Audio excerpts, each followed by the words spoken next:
Hello, Internet. Welcome to Game. What? What? What do you mean we can't do that? It's al- it's already. Oh, thanks for telling me it's already taken. Okay. All right. Yeah. I remember the guy now. It's okay. It's all right. It's fine. It's fine. So let's try this. Let's try this again. Try something different. All right. Here we go. So, ladies and gentlemen of the Internet, I welcome you to my humble abode. Today, the topic of the day will be Path of Exile's next Cataclysm. What is Path of Exile, you ask? Oh, let me take a minute and tell you. Although, I'm assuming most people who want to watch this video already know. For those of you who don't know, it is the spiritual successor to the Diablo franchise. No, no, not that one. Not Diablo 3. These ones were the dark, gritty games.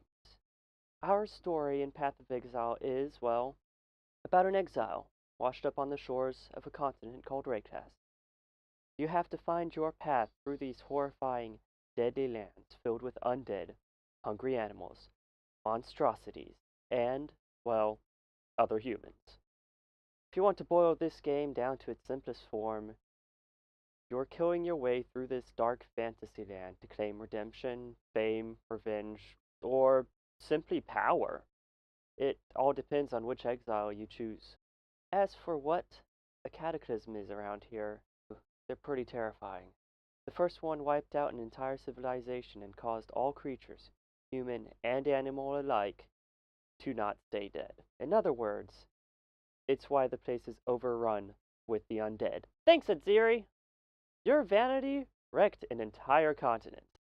The next one doesn't happen for another several hundreds of years, when a thaumaturgist called Malachi awakens what they call the Beast, with a capital B. He tries to use it to reshape the world into his own imagination, and this doesn't turn out too well for a lot of people. Now, here we are in the present, and here I am over 2,000 hours into this game, wondering what will be the next cataclysm to hit Greycast. Looking at the history of the land and examining what we are doing after completing our quests, I've come to the conclusion that we have already caused the next cataclysm, and the signs of its effects are already here. If you've been playing the game for long enough, you can recall most of the leagues that have happened so far. A league is a short-term event that introduces new mechanics to be tested by us, the players, to see how interesting they are, and depending on how well received they are, they can be carried over to future iterations of the game or not. Now, if we look at the more recent leagues, we can see a difference between the kind of mechanics they're throwing at us and the stories they're telling with them. The first few were pure mechanical changes. Onslaught's speed buff, shrines for temporary defense or offensive buffs, player versus player environments. Then they started introducing these with more history for us to discover. They introduced Parandus, talismans, and warbands, each one introducing in the flesh, digital flesh, of course, their own characters and their own history, bringing life to the lore that we've been finding. More recently, the leagues have been doing something different for us, though. We're no longer discovering history of Raycast. Instead, we've been finding more brand new threats invading our world. It began with Breach League. In this league, while exploring the different maps, the different locations in this world, you would come across this hand sticking out of the earth. Upon touching this hand, a radius of effect would spread continuously outwards, revealing hidden monsters from another dimension.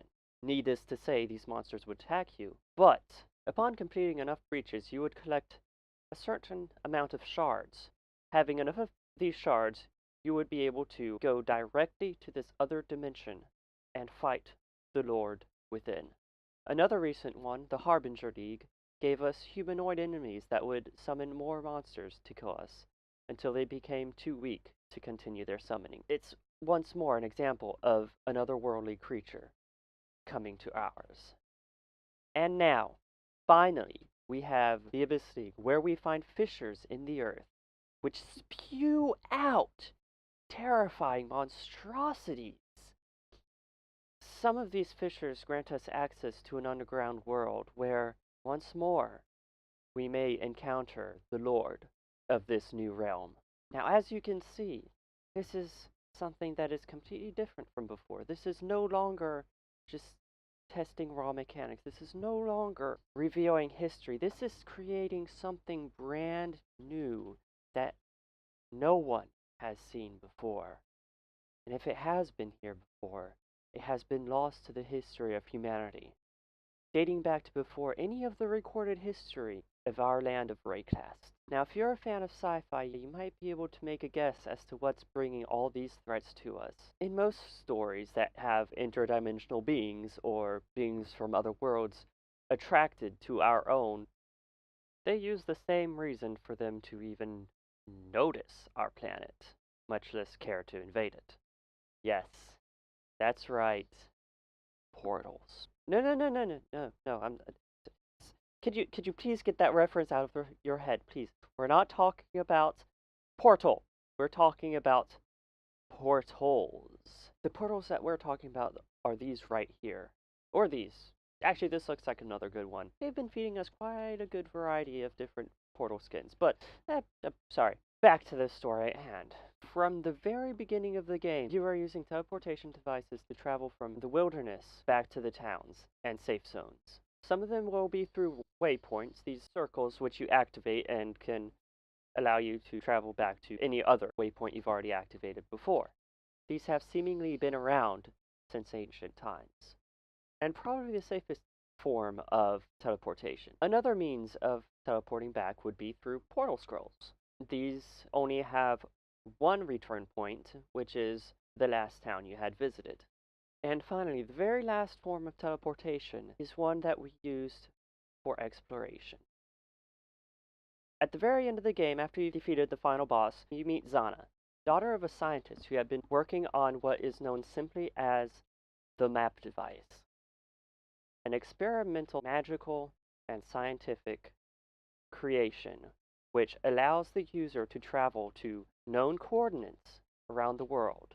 These coordinates you find on small pieces of stone with a simple scribbling on them, and with a few easy clicks, you are on your way to new lands. Now, I know what you're saying. It's like, okay, you're traveling to known places with a device that is, although experimental, proves to work effectively. However, we do something more.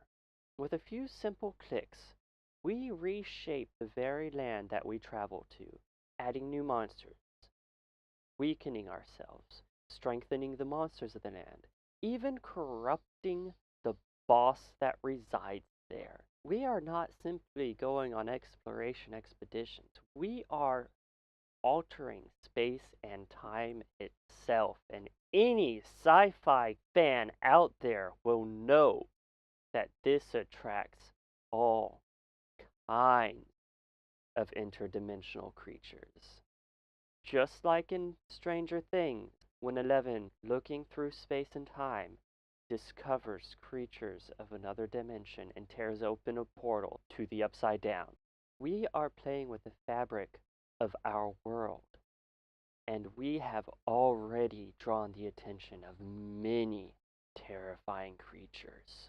So when one of these breaches, or abysses, or whatever other nightmares come to Raycast and appear in the middle of a thriving city, the only ones that can be blamed for having drawn these creatures to the citizens of Raycast are the power-hungry players that could not stop at simply destroying a god.